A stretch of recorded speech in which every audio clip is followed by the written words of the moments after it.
E aí, galera, tudo bem com vocês? Vamos para mais uma aulinha de Física C, pessoal de casa também, tudo jóia aí. E assim, ó, tô vendo o pessoal se organizando já com as apostilas.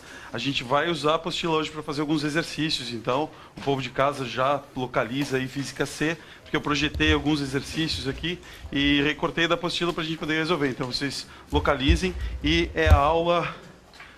Continuamos ainda na unidade 3, faltou acabar um pedacinho da unidade 3, então continua a unidade 3 e unidade 4 a gente vai ver hoje, certo? Física C, isso mesmo, tá? Então tá jóia, olha só. Pré-requisitos, então só relembrando onde a gente parou, né? Relembrando o que você precisa saber para resolver isso aqui, para entender o que está acontecendo agora. A gente viu uma chamada primeira lei de Ohm. A primeira lei de Ohm, ela trata do quê? Ela era essa equaçãozinha, escrita desse jeito, ó, V igual a R vezes I. Então, tensão é igual a resistência vezes a corrente. Essa equação aqui, ela vem da definição de resistência, que é tensão sobre corrente, certo? A gente não consegue medir a resistência, mas a gente consegue medir tensão, medir corrente, e a partir daí você avalia a resistência daquele dispositivo. Figurinha básica para perceber isso aqui, ó, um resistor R sendo percorrido por uma corrente I, submetida a uma tensão V. Já falei no passado aí, né, que pode ser V ou pode ser U. Então, o nosso vestibular regional trabalha como V, o restante do país quase todo usa U, então a gente pode ser U igual a RI. Qual é a função de um resistor? Passa corrente por ele e ele faz uma transformação. Qual é essa transformação? Isso, muito bem. O povo aqui está respondendo, né? Transforma energia elétrica em energia térmica, então ele libera calor, né? E o nome desse efeito qual é? Efeito Joule. Muito bem, então tá certo. Espero que você de casa esteja repetindo isso também, né? Tá certo? Finge que você está aqui dentro. Então tá. A segunda lei de Ohm é isso aqui, ó. A gente tem agora fatores geométricos e o material de que aquele dispositivo foi feito. Então, não, a primeira era uma definição. Agora já é uma consequência da definição. Daria para deduzir a expressão. Que fatores geométricos a gente vai levar em consideração? Já tem uma figurinha aqui para a gente analisar, ó. Então, o que interessa para a gente num fio são esses fatores, ó. O comprimento dele, a área da secção transversal e a resistividade do material. Então vamos ver o que é cada termo desses ali. L é o comprimento. Imagina assim, você vai fazer uma instalação elétrica na sua casa e a minha instalação ela tem que sair daqui e chegar até o fundo dessa sala. Aí eu instalei um chuveiro. O chuveiro é porque eu falo tanto do chuveiro, fixação em banho, né? Não, falo tanto do chuveiro porque o chuveiro ele gasta bastante energia. Então ele é dos equipamentos domésticos, ele é o que tem o maior efeito Joule, o maior consumo de energia está lá no chuveiro. Em algumas casas, com 2 chuveiros, você não consegue ligar os 2 ao mesmo tempo, porque desarma o disjuntor, né? Então ele consome bastante energia, a corrente é muito alta. Daí eu faço isso, eu vou tirar um fiozinho daqui e vai até o fundo da sala para fornecer energia. Agora eu resolvo colocar um chuveiro mais potente. Quando eu boto esse chuveiro mais potente, esse comprimento aqui, ele vai afetar a minha instalação. Aí eu preciso mexer nas dimensões desse fio. Aí você decide fazer uma obra em casa, às vezes, e, eu vou trocar o chuveiro, vou botar um chuveiro bem legal agora, gastei R$200 comprando o chuveiro. E já ouviram a expressão assim, obra nunca sai o que você achou que ia sair, sempre custa mais caro. Porque a pessoa troca o chuveiro, mas aí quando ela for trocar a fiação, ela vai gastar mais R$200 de fiação. Então, meu Deus do céu, o preço do chuveiro, se eu dobro a obra. Não é que ela saiu mais cara, que ela não previu tudo que deveria ter previsto para poder fazer aquela instalação, fazer aquela reforma, certo? Então, de que forma o comprimento interfere? Quanto maior for o comprimento da minha instalação, maior vai ser a resistência dele. Quer ver um bom exemplo para a gente pensar? Vocês já fizeram gato TV a cabo? Falando em rede nacional, assim, ó, gato TV a cabo não é ilegal. É ilegal se você fizer o gato e vender para o vizinho. Aí você e o vizinho compartilham. Mas dentro da sua casa você pode fazer o que você quiser. Porque olha só, a pessoa contratou o sinal de uma TV a cabo, aí entra aqui, seu dispositivo tem esse comprimento, ligou esse televisor, está aqui a televisão. Mas aí eu venho aqui, ó, e boto uma ramificaçãozinha. E nessa ramificaçãozinha eu boto mais 2 televisores. Mas aqui nessa ramificaçãozinha eu boto mais 2 televisores. Não satisfeito, eu venho aqui e boto mais, sou dono de uma pousada. Então aqui, ó, tá aqui e aqui, ó. E vou botando televisor, um atrás do outro, vou seguindo uma sequência assim. Se eu ligar todos os televisores ao mesmo tempo, o que vai acontecer? Eu vou perder qualidade de sinal. O sinal na TV a cabo é uma corrente elétrica. Então a operadora me forneceu o sinal até aqui. A corrente era até aqui. À medida que eu fui aumentando o comprimento, eu não fui perdendo o sinal? Se eu vou perdendo o sinal, é porque está aumentando a resistência do dispositivo. Então aqui um exemplo para a gente ver. Tanto não é ilegal que as operadoras, se vocês observarem, começaram a colocar conversores em casa, né? Cada televisão tem que ter um conversor, aí tem que ter um cartão, e aí eles ligam, ó, a gente vai trocar gratuitamente e colocar um HD para o senhor. Porque daí o HD não dá mais para você fazer gato de jeito nenhum. Então, aí você é obrigado a contratar um novo ponto do cara. Não é que ele está sendo bonzinho com você, ele está sendo bonzinho com ele, porque agora ele não pode mais fazer isso, você não consegue mais que o televisor identifique. Então, parece que é uma coisa bacana. Eu, como tenho astigmatismo, não interessa sinal HD, não enxergo direito, então continua ela borrada mesmo, eu não vou melhorar a minha qualidade mesmo, né?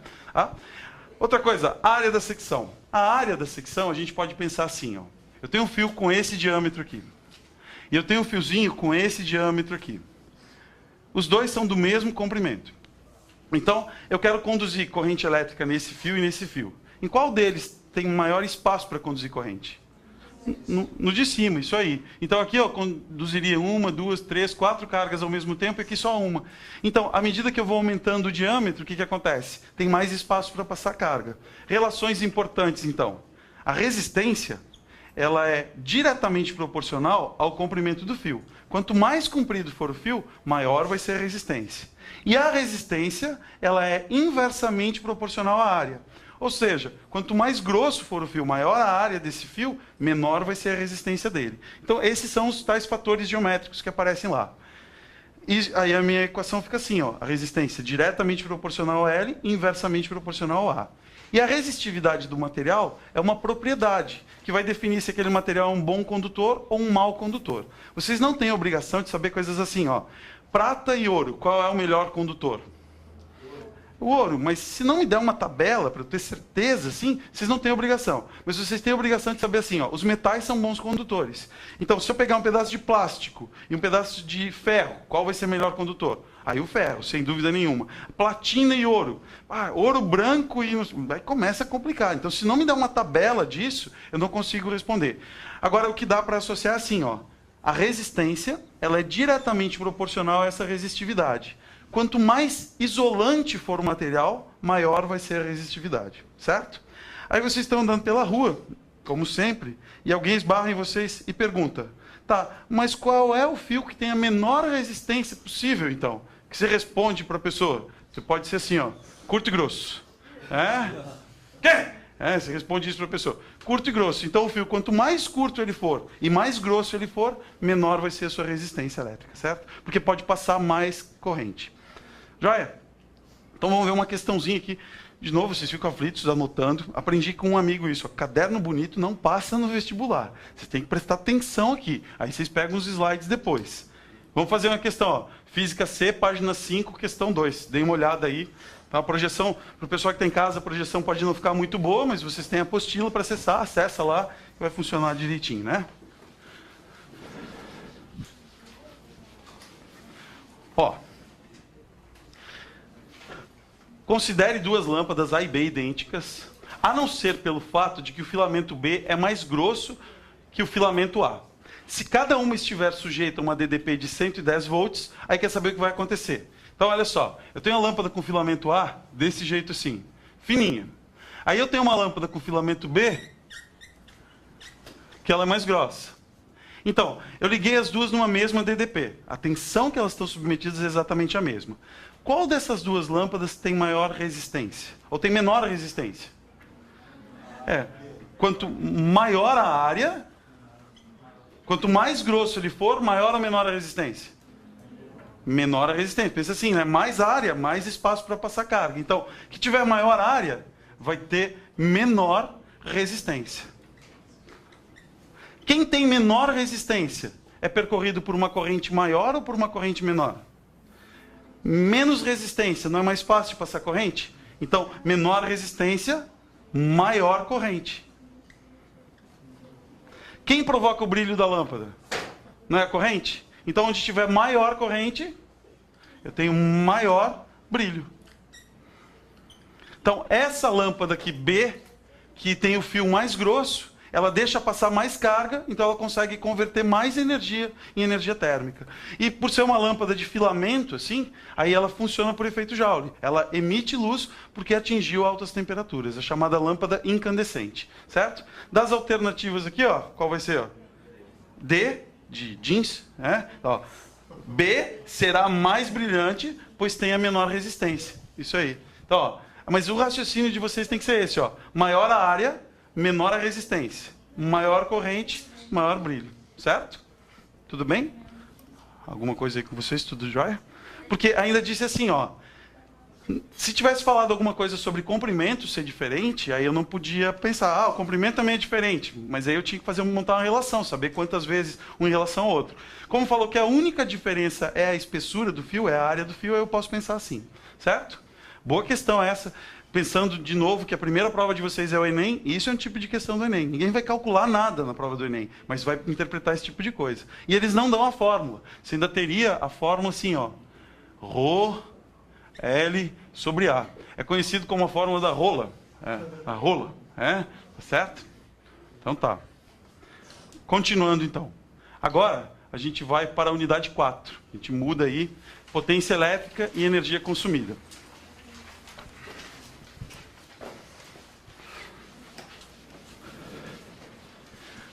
Qual é a ideia de potência elétrica? Deixa eu apagar o R aqui. Ó, eu poderia ter subido... O elevador está estragado aqui. Vamos simular isso. O elevador estragou. Daí eu posso subir pela escada. Só tem essa opção. Posso fazer um rapel aqui, né? Mas eu vou subir pela escada. E eu tenho duas opções. Eu posso subir caminhando pela escada. Começo a subir num determinado horário, 1 hora antes da aula, para poder chegar aqui em cima, né? E subo caminhando. Vou chegar aqui em cima, bufando um pouquinho. Se eu subir correndo, o que vai acontecer comigo?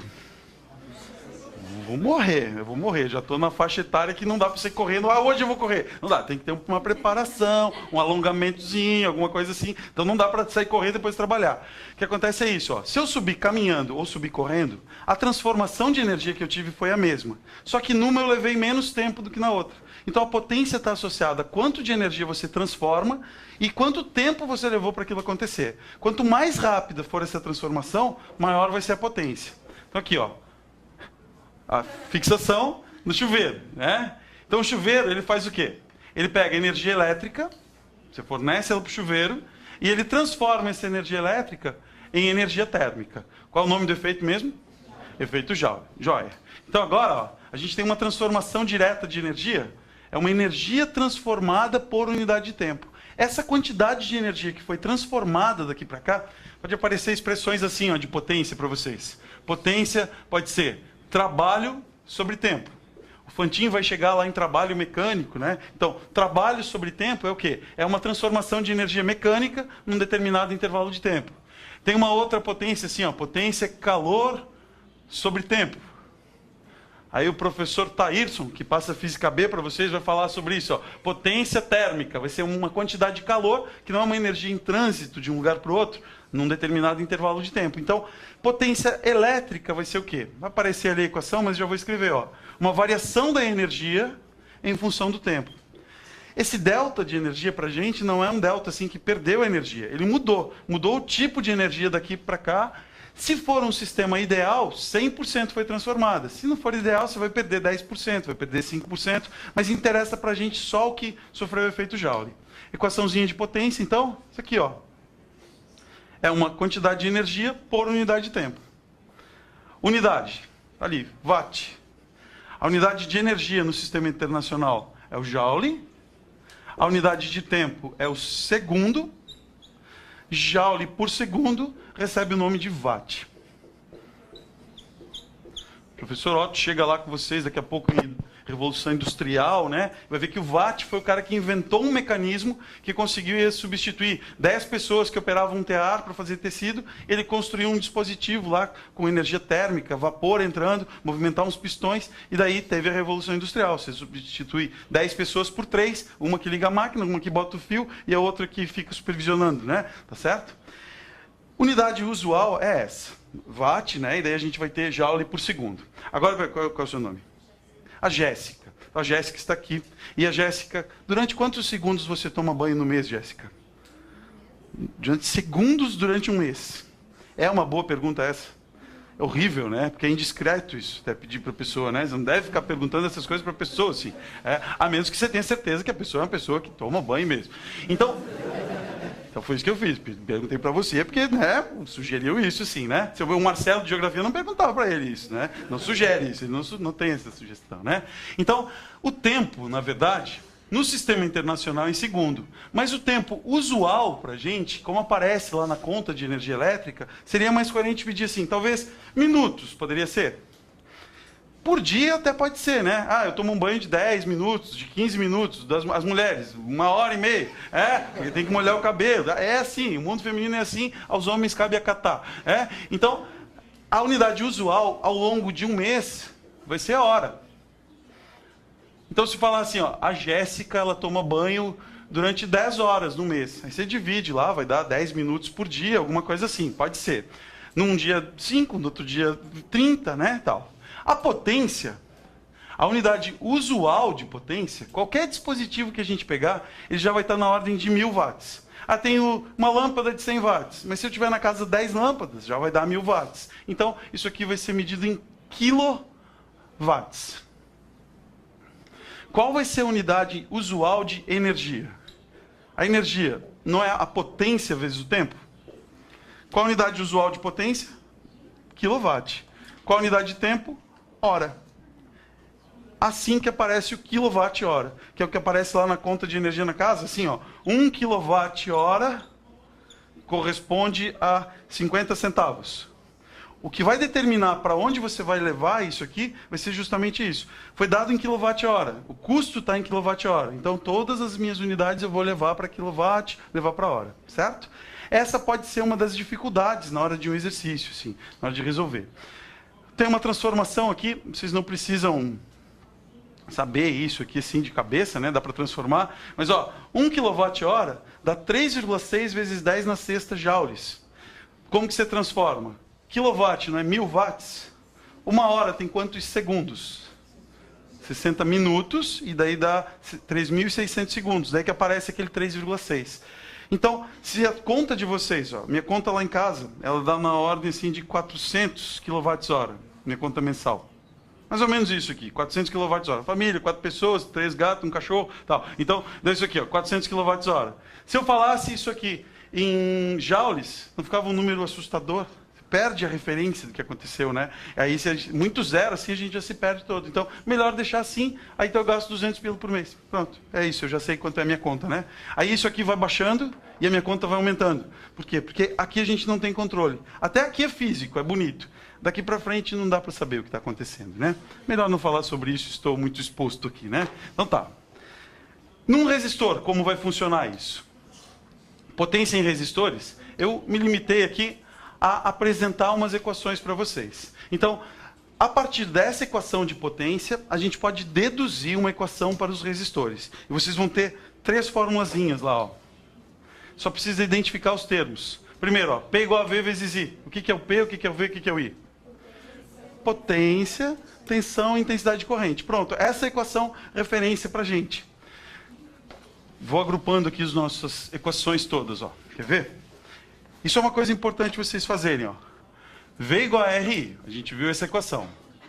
Potência é uma quantidade de energia em função do tempo.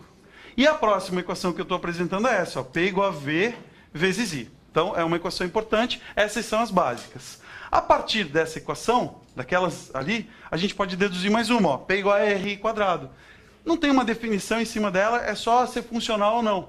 Como que ela é achada? Ó? P não é V vezes I?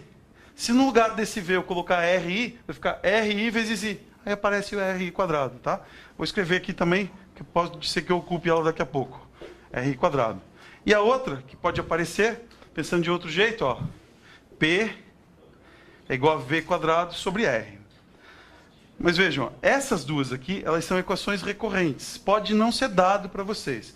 No vestibular da UFSC, é dado. No vestibular da UDESC, os nossos vestibulares regionais, elas são dadas. Começa a subir no país assim, aí eles dão essas duas aqui. Aí, com essas duas você consegue chegar nessa. E eu não preciso delas para resolver, posso resolver só com as anteriores. Tá ok? Então tá. Agora, ó, vamos cantar uma musiquinha. Só um instantinho, deixa eu sair de cena, para a gente registrar isso.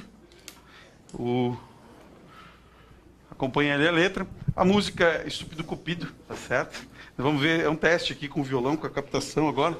Vamos ver se vai dar certo, né? Preciso que vocês cantem junto comigo daí, tá? O resistor, se me deixe em paz. Efeito Joule, não aguento mais. Se eu quiser aumentar a corrente para o aquecimento ser mais eficiente, a resistência tem que baixar. E PVI é só calcular. Eu vi um resistor que a resistência não quer mudar. Seu nome é ômico, por favor, e o gráfico é linear. Ó resistor, se me deixa em paz. Efeito Joule, não aguento mais. Se eu quiser aumentar a corrente para o aquecimento ser mais eficiente, a resistência tem que baixar. PVI é só calcular. Muito bem. Agora vamos ver se vocês cantam pra gente testar a captação da câmera lá. Eu vou cantando bem de baixinho assim, tá certo? O resistor, se me deixa em paz. Efeito Joule, não aguento mais. Se eu quiser aumentar a corrente para aquecimento ser mais eficiente, a resistência tem que baixar. E PVI é só calcular. Eu vi um resistor que a resistência não quer mudar. Seu nome é único, por favor, e o gráfico é linear. O resistor, se me deixe em paz. Efeito Joule, não aguento mais. Se eu quiser aumentar a corrente para o aquecimento ser mais eficiente, a resistência tem que baixar. O PVI é só calcular. Vocês foram bem, muito bem, excelente. Então tá, com licença, deixa eu passar para o hold aqui, tá? Obrigado, isso aí, limpa o violão, tá? Cuida, tá? Ó, continuando agora, vamos fazer o exercício, então. Já acabou a parte teórica, bonita, assim, né? Agora vamos fazer o exercício. Esse não está na apostila, por isso que ele está em branco, sim, porque daí o fundo fica certinho, né? Considere um chuveiro cuja chave seletora de temperatura alterna-se entre as posições inverno, água quente, verão, água morna. Reparem que morno e quente é subjetivo, depende de cada um. Então, bota aqui, ó, a posição verão, a água inverno ela está mais quente, no verão ela está um pouquinho mais fria, mas não é fria, ela está ligada ainda, né?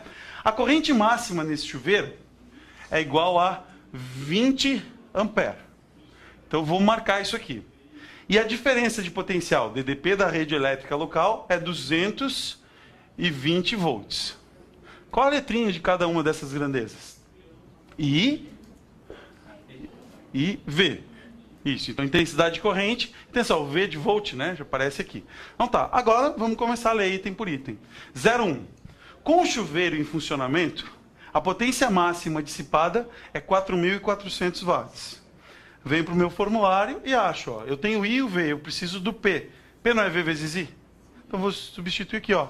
P é igual a V vezes I. Vai ficar 220 vezes 20. Potência desse chuveiro, 4.400 watts. Isso item 01. Se eu quiser em quilowatts, ficaria como? Isso, bota uma vírgula aqui, divide por 1000. Isso aí, ó. Passo para cá, ó. Tiro 3 zeros. Então vai ficar 4,4 quilowatts.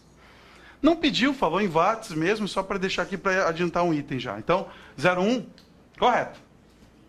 02.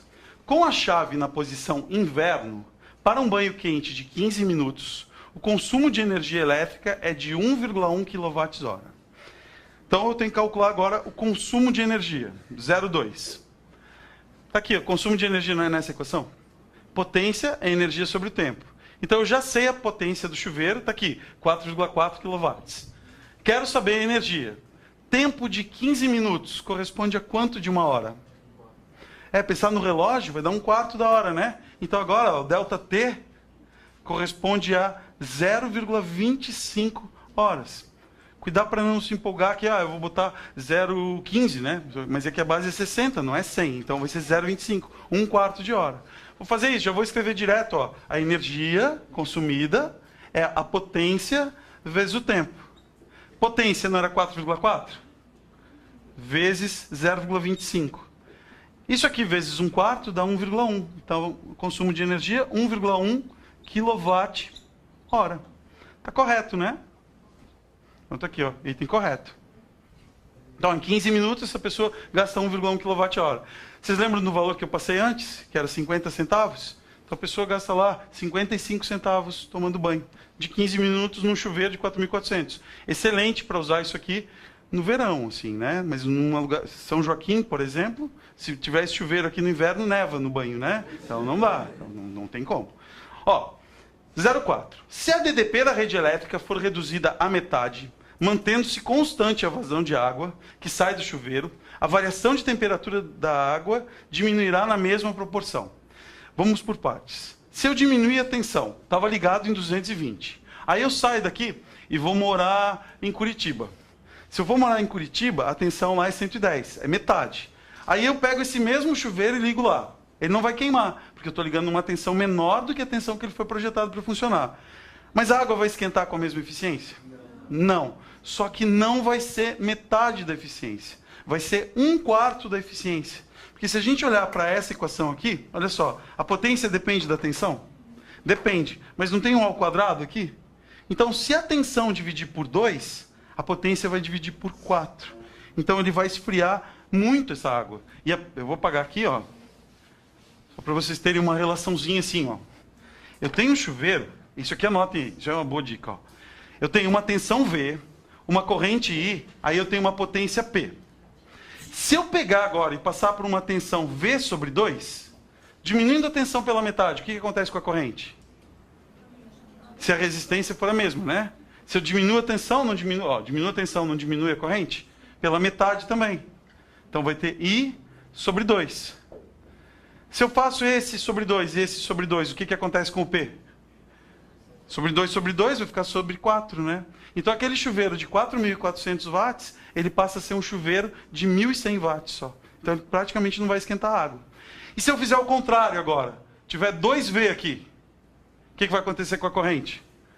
2I. Dobrou a tensão, dobrou a corrente. O que vai acontecer com a potência? 4P. Então esse chuveiro funcionaria com 4 vezes a tensão que ele foi projetado. 4 vezes a potência. O que ele vai fazer? Vai queimar, porque ele não foi projetado para uma potência tão grande. Então, estava certo até um pedaço, mas o que está errado é dizer que foi na mesma proporção. Não é na mesma proporção. Se só falasse assim, ó, a temperatura da água vai diminuir. Sim, está certo, mas não na mesma proporção, tá? 0,8. O valor da resistência elétrica é menor com a chave na posição verão. Não, com a chave na posição verão, ele vai ser maior, né? O valor da resistência.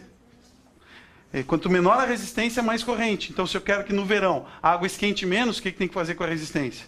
Tem que aumentar. Então, onde tiver menor temperatura,